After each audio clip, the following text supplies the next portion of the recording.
Que faut-il savoir lorsque tu vas décider de renégocier ton prêt? Il y a des choses hyper importantes à connaître, surtout lorsque tu es investisseur. Donc je te dis à tout de suite.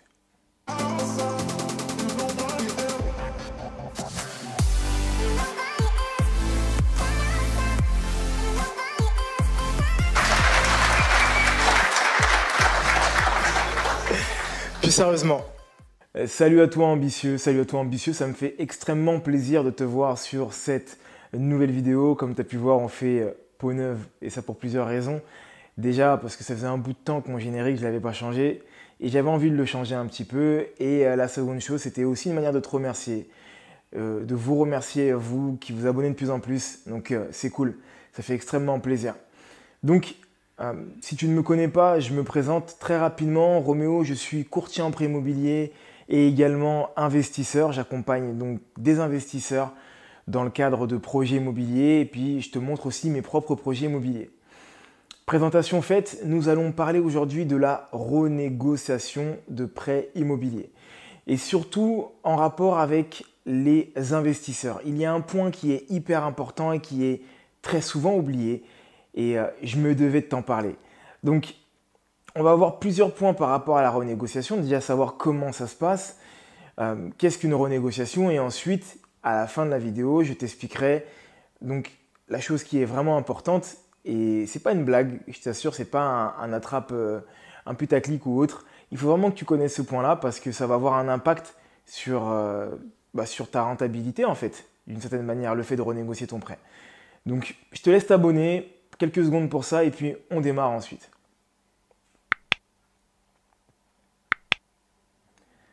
Ça y est, c'est bon. Félicitations, je pense que tu viens tout juste t'abonner. Tu fais partie de la famille des ambitieux. Félicitations à toi. La renégociation de prêt, à quoi ça sert? Qu'est-ce que c'est réellement? Donc déjà, il y a deux notions qu'il faut savoir. Il y a le rachat de prêt et la renégociation.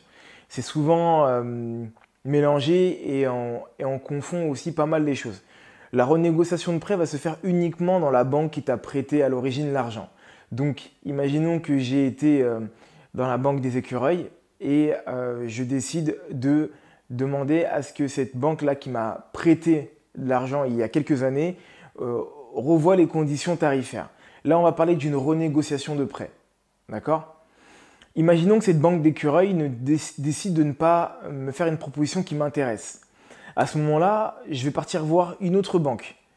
Et il se peut que cette banque-là me fasse une proposition qui m'intéresse plus que l'autre. À ce moment-là, on parle de rachat de prêt. D'accord? Donc déjà, il y a une nuance entre les deux.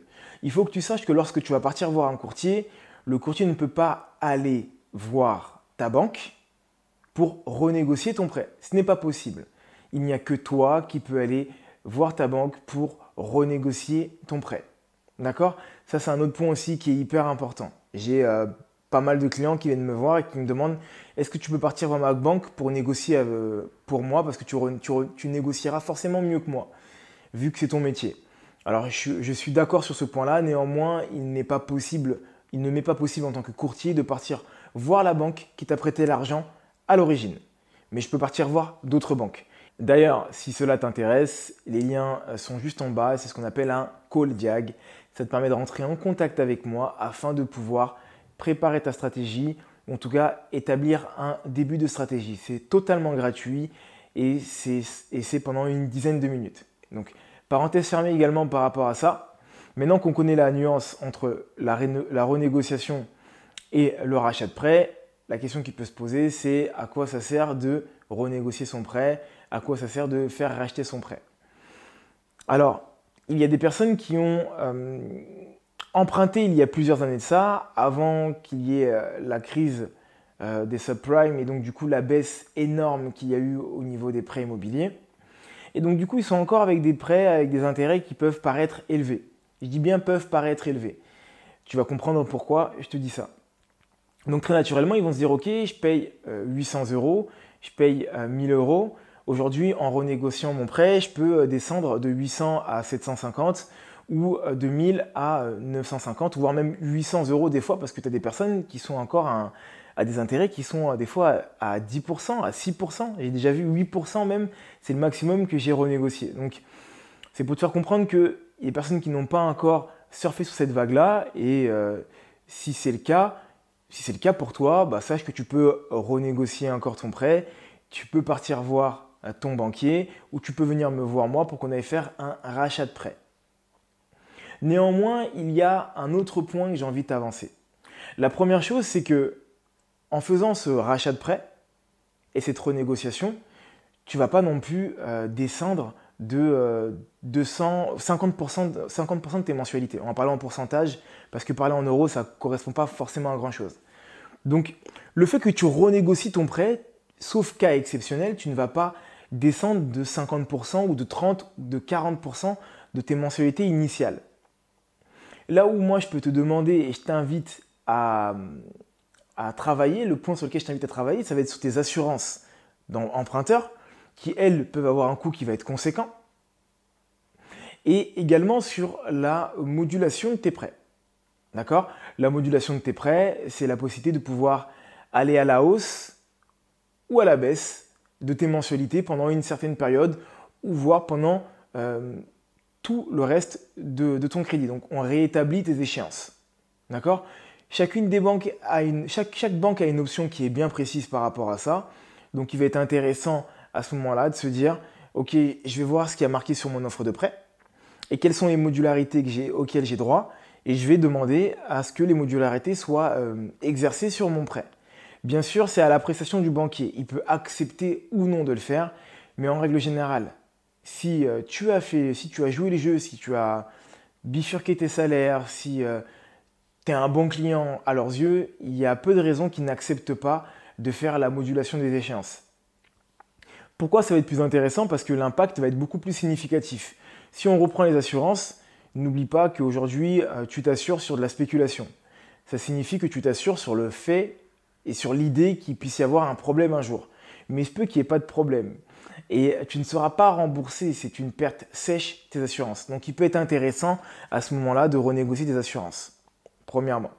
À l'inverse des intérêts et donc de ton taux débiteur qui lui a été basé sur de l'argent qui t'a été prêté à un moment donné. Donc c'est quelque chose de factuel au final. Et il faut que tout le monde gagne, c'est un business, tu l'as compris en tant qu'investisseur. Toi aussi tu gagnes de l'argent, il faut que la banque elle en gagne également. D'accord ? Donc ça c'est le second point. L'autre point, les modulations vont avoir un impact qui va être plus conséquent parce que en fonction de ta modularité et en fonction de ta banque, tu peux baisser jusqu'à 50% de tes échéances. Ça signifie que tu étais à 1 000 €, tu peux baisser jusqu'à 500 €. Attention, il y a quand même une condition, c'est de ne pas dépasser la durée initiale de ton prêt. Cela signifie que j'étais sur 25 ans, il me reste 15 ans, je peux baisser mes mensualités jusqu'à 50% à partir du moment que je ne vais pas sur 26 ans. Je peux repartir sur la mensualité, la durée initiale de mon prêt. Donc, c'est-à-dire je repars en arrière, je repars sur 25 ans de crédit. Néanmoins, je ne peux pas dépasser cette mensualité-là. D'accord ?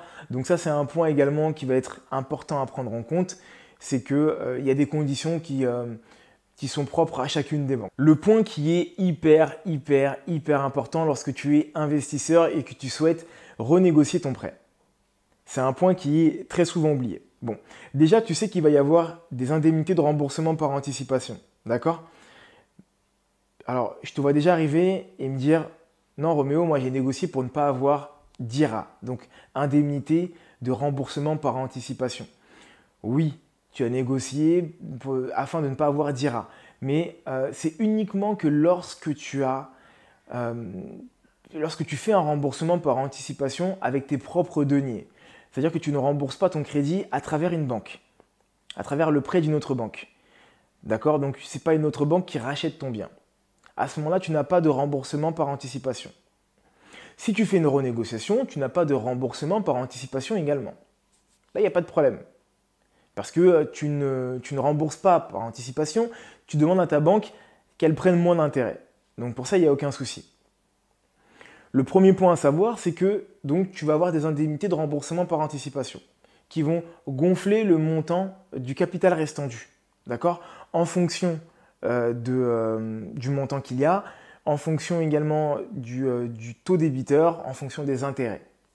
Il y a une règle qui est très précise par rapport à ça, c'est 6 mois d'intérêt ou 3% du capital restant dû. D'accord? C'est une règle qui est établie et elle est comme ça. Et on va toujours au plus intéressant pour le client et non pour le banquier. Donc ça, c'est une bonne chose à savoir également. Mais là où je veux en venir, mon ambitieux, c'est pas réellement sur les IRA, mais c'est plutôt sur ta fiscalité. Parce qu'il ne faut pas oublier quelque chose. Plus tu vas avancer dans ton projet, parce que lorsque tu fais un rachat de crédit, c'est que tu as déjà une fiscalité qui est en rapport avec celle-ci, et moins tu vas avoir de choses à déduire. D'accord? Donc, écoute bien ce que je vais t'expliquer. Si tu rembourses, si tu fais baisser tes mensualités à travers le taux débiteur, si tu fais donc racheter de la banque Écureuil à la banque B ou la banque A, peu importe, ou la banque Tortue, tiens, faisons simple. J'ai emprunté auprès de la banque Écureuil et c'est la banque Tortue qui décide de me faire racheter mon prêt. J'étais à 5% et maintenant je passe à 1%. Alors oui, j'ai un taux débiteur qui est fou et j'ai une baisse qui peut être là même significative à l'inverse de ce que j'ai pu t'expliquer. Néanmoins, il y a quelque chose qui est important, c'est que ces intérêts débiteurs, c'est des intérêts que je peux défiscaliser chaque année dans mon imposition. Et peu importe le régime, que je sois en loueur meublé ou que je sois à travers des revenus fonciers. C'est quelque chose que je peux enlever chaque année. Donc, à 4%, peut-être que j'étais à 6 000 € à l'année. En descendant à 1%, alors oui, je baisse mes mensualités, donc j'augmente mon cash flow, d'accord? Très naturellement, mais je baisse également aussi mes charges. Ça signifie que je vais payer plus d'impôts à la fin. Donc ça, c'est un point qui est hyper important et c'est une question à se poser. Est-ce que je décide de baisser mon taux débiteur et donc d'avoir moins d'intérêts d'emprunt à déduire de mes revenus fonciers, dans l'idée où bien sûr je suis au réel, parce que si je suis sur la partie forfaitaire, en fait, il n'y a pas tant de débat que ça. Ou est-ce qu'au contraire, je décide de garder un taux débiteur qui va rester élevé, mais ce taux débiteur qui est certes élevé, où je gagne un peu moins de cash flow, me permet de payer moins d'impôts aussi également. La question peut se poser parce que c'est une obligation, plus le temps va passer et moins je vais avoir de choses moins je vais avoir de déficit à créer. Parce que j'ai mes travaux qui ont été pris en charge en fonction de mon régime. Des fois, je peux avoir mes frais de notaire, etc., etc. Je peux avoir énormément de choses. Il n'y a pas de problème par rapport à ça. Mais ces choses-là ont une fin. Si je ne refais pas de travaux, je ne peux pas me recréer un déficit avec des travaux. Par contre, je vais avoir des charges fixes qui vont être les charges de copropriété et s'il y en a bien sûr dans ma copropriété, si c'est une copropriété. Et également, je vais avoir aussi mes intérêts débiteurs. Et mes intérêts débiteurs, eux, ils sont importants parce que c'est une charge fixe qu'il va y avoir en sachant que plus le temps va passer et moins je vais avoir d'intérêts débiteurs à enlever. Donc si en plus de ça, je décide de baisser le taux d'intérêt débiteur, donc j'accélère cette échéance. Donc en résumé, pour faire simple, renégociation auprès de ma banque, rachat auprès d'une autre banque.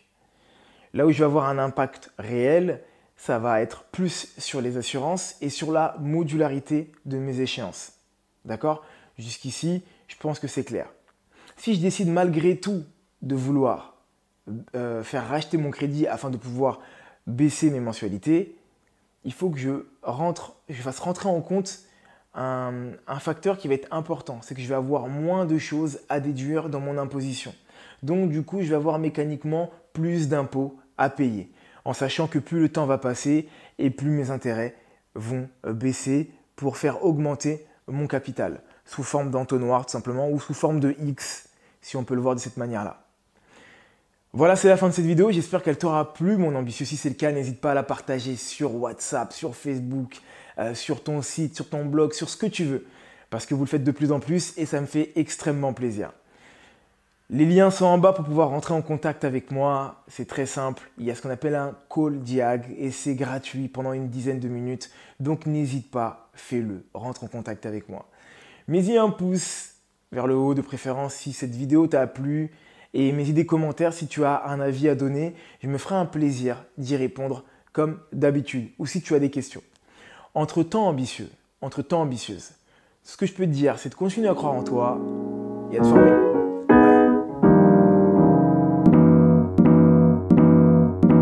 Ouais.